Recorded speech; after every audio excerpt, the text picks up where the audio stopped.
我哋常常誤解咗，以為陪伴係一劑通用嘅靈藥，卻冇意識到，對於正在慢慢沉入深淵嘅人嚟講，陪伴若冇理解，若冇方法，若冇尊重，只會加重窒息。抑鬱症患者嘅孤獨，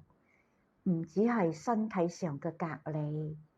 更係認知同情感上嘅失聯。佢哋嘅痛苦唔係一個多講幾句安慰嘅説話就可以疏解嘅情緒，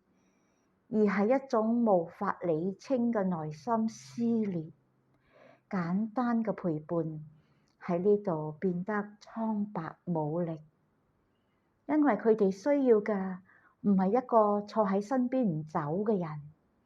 而係一個可以走入佢哋心理暗室，陪佢哋一齊凝視嗰個無名黑影嘅人。患者更容易喺理解感，而唔係喺陪伴感中重建信任同連結。